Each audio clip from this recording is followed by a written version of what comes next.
You are unique, but are you authentic? Chapter 1. We all have a need to matter, especially to those close to us. Not based on us being smart, or good, or attractive, or useful, or pleasant, or compliant, but just because we exist. We all have a need and a want to be seen, to be recognized, and to feel important to someone. In simple terms, to matter.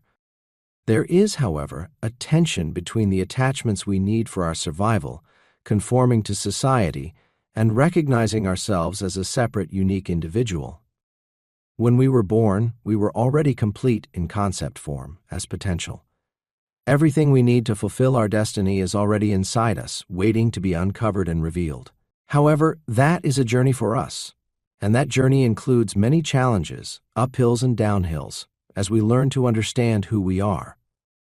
Those challenges show up right from the start, when we realize that some of our feelings and behaviors are inconvenient or unacceptable to those around us. Our need for the attachments of our parents or guardians are essential for our survival, so we often give up on our nature in order to fit in. We hide parts of ourselves deep under masks of conformity and learn to function within the environments we live in. We lose our sense of who we are and learn to become who we are expected to be. We bury the magic of our individuality, and that doorway to our full potential gets lost inside us. Our journey is to rediscover that hidden treasure. That very fire of life that we know in our gut is still there. How can we resolve the conundrum of being true to ourselves and at the same time fit into our community? How can we be authentic to the truth of who we are and still live in harmony with our surroundings? What exactly is authenticity anyway?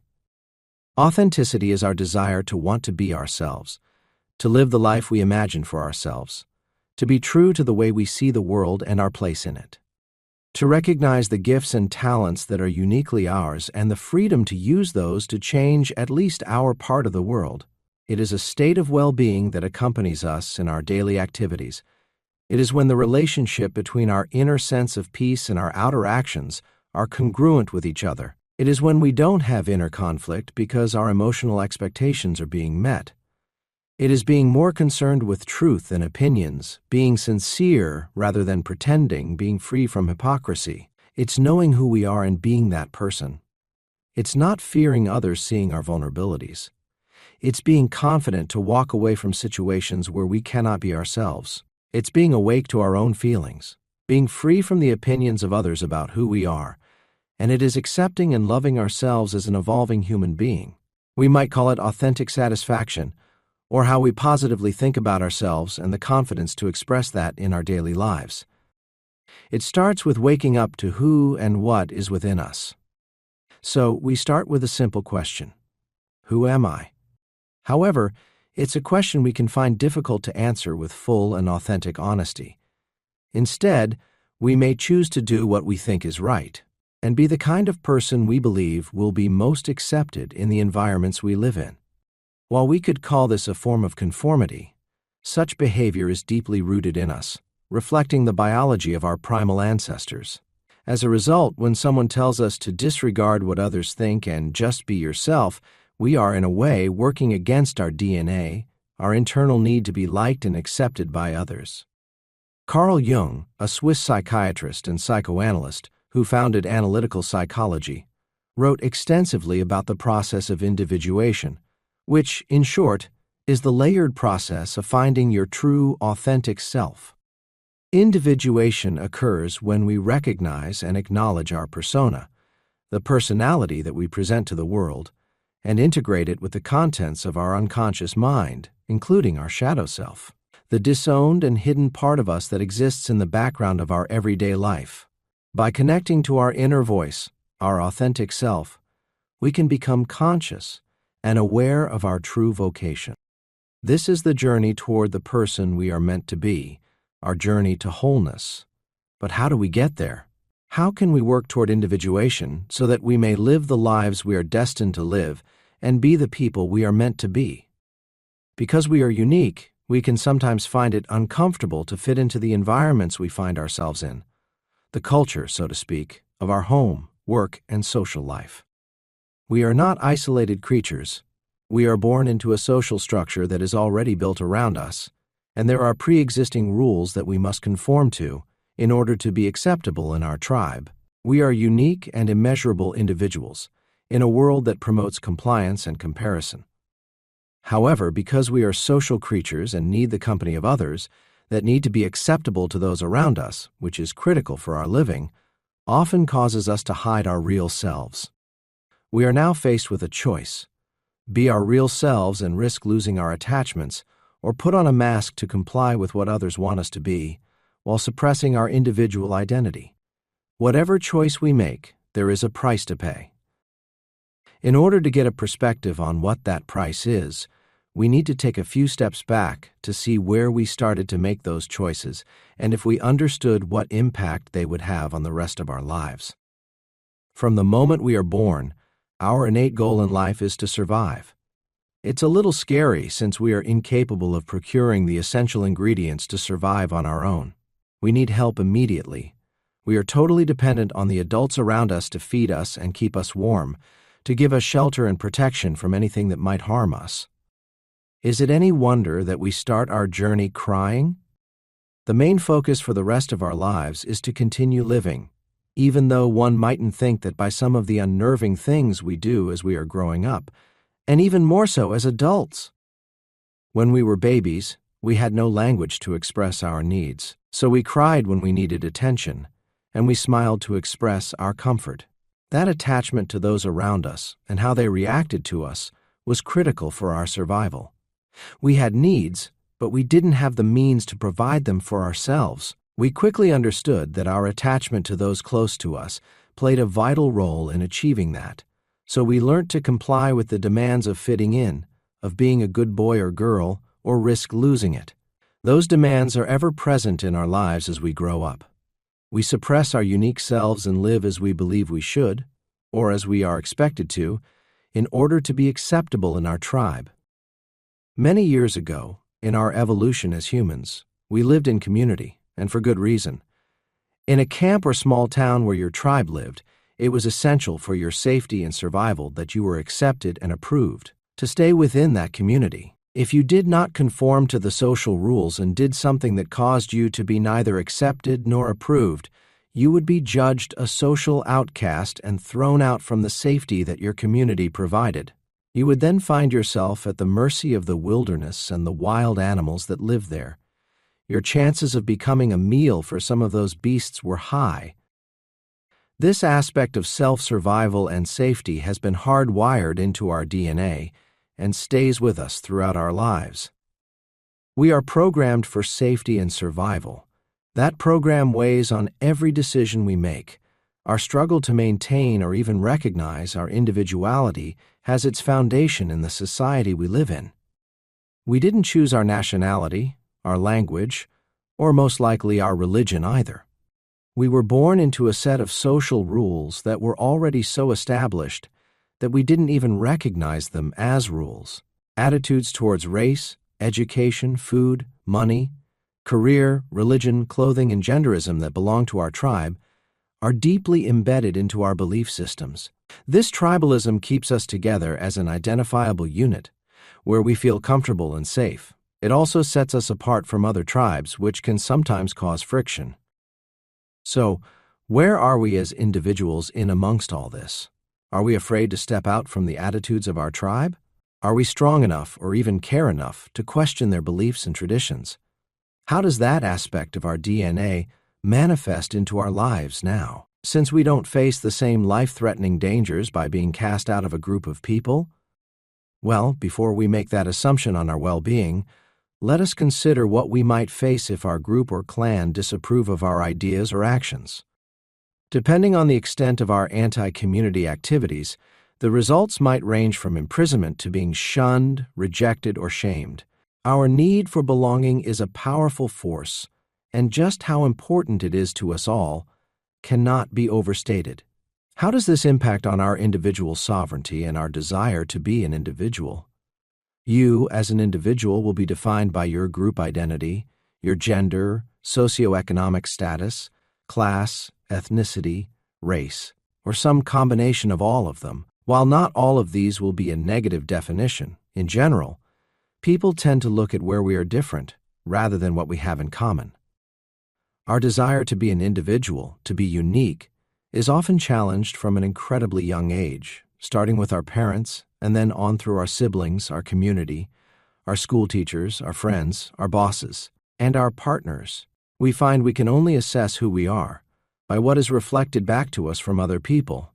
We want to make a difference, to feel important, to be significant to someone. We want to be liked, respected, and even admired. We know that when we are accepted and approved, we are safe, so it becomes especially important for us. Of course, we need to learn the rules of the different environments we spend time in and the society we live in. However, do we lose ourselves in doing that? What masks have we made to hide our true selves behind, and why do we believe that our real identity will not be acceptable to those around us? What is that tension between being ourselves and conforming to society? What impact does this inherent urge to survive have on how we structure our lives? Everything we do, our every thought and behavior is driven by that urge to survive, and with this as our foundation, our need for attachments, our instincts, our base personality traits, and our memories are key drivers. Our memories of everything that has ever happened to us are stored in our subconscious mind. They are stored as impressions, and those impressions are laden with the emotions we were experiencing at the time they were imprinted. Many of those emotional impressions were traumatic from our childish viewpoint, times when we felt in danger of losing an important attachment in our lives because of something we said or did. We felt that trauma, which is effectively an internal wound because we were sent to our room or made sit on a bold chair by our parents or school teachers as a detachment punishment. In other words, if you don't comply to the expectations of others, you will find yourself on your own. These traumas take root deep inside us, often unconsciously, and influence many decisions we make throughout our lives. Our emotional circuits develop first, before we have any understanding, so if we experience stress, feelings of abandonment, or a disconnect from our closest attachments at a young age, it can cause a wound or trauma in those circuits. The purpose of the emotional element of those feelings is to protect us from similar, possibly dangerous situations for our survival in the future. However, the subconscious mind is not always rational and often draws comparisons to a past memory of danger or hurt that is totally out of context with the current situation. For example, I'm sure you have had the experience of eating or drinking something that you believe caused you to be sick. Let's say it was a piece of fish. Now every time you see a piece of fish, you feel sick. You don't even want to be near it or smell it. You know rationally that the fish you're looking at now bears no relationship to the fish that you believe made you sick some time in the past. But the power of the emotional connection with that memory is so strong that you feel you can't overcome it. Even if that memory is clear and defined, you can't seem to rationalize your way out of it. So imagine if your memory of a person or event is more difficult to recall. The emotional imprint can still make you react in a way that seems totally out of context with the current situation. You might have a deeply embedded fear of, let's say, for example, red umbrellas, because of a traumatic experience you had with one when you were a baby. You don't even know that there is a memory of that, so that when you see a red umbrella and the fear and anxiety suddenly rise up in you, you relive the bodily effects of the trauma all over again. But you have no idea why you're feeling that way. That is something akin to a sudden panic attack. It seems irrational to both you and everyone else, but it feels very real because inside you, it is real. The self-doubt, fear of expressing yourself, low self-confidence, shyness, struggling to speak out your thoughts, and general feelings of being incomplete and incompetent all come from the same source. Some trauma was implanted into your memory with a lot of emotion attached at a young age when you didn't have the thinking or reasoning power to make sense of it in the context of the moment. And it continues to have a debilitating effect on how you go through your life. Whilst we don't wish to belittle any past events in your life, we need to stress here that it is your impression of an event that causes the trauma, not the event itself. So it is quite possible that you misread a normal event in your life as a danger when it wasn't. For example, You may have wandered off while you were in a supermarket with your mother, and then suddenly realized that she wasn't beside you. The sudden fear of feeling abandoned, lost, and alone was quite a shock to your system. It likely only lasted for a few minutes before you were found. However, it leaves a fear of being abandoned trauma in your body. While your view on that situation as a young child may have been out of context or misunderstood, it still caused that trauma to your perceived safety. Peter Levine, Ph.D., psychotherapist and creator of somatic experiencing, states that trauma is perhaps the most avoided, ignored, belittled, denied, misunderstood, and untreated cause of human suffering. Those traumas can and do affect your health, relationships, self-confidence, choice of career, choice of partner, level of achievement in your family and work life, and ultimately your opinion on your level of being safe, happy, successful, and content. Until we work through that trauma, it keeps us stuck in the past, robbing us of our present happiness and limiting who we can become. Your ability to express your feelings, your capacity for love, and your acceptance that you are worthy of being loved are very much caught up in this. I'm not saying you don't have reasons for experiencing those feelings. However, I am saying that those reasons can be out of context today, and quite possibly beyond their sell-by date. The easiest but wrong place to start the journey of discovering who you really are, your real self, is by comparing your worth or your perceived value to other people. You are unique. Your fingerprints are different to everybody else on the planet.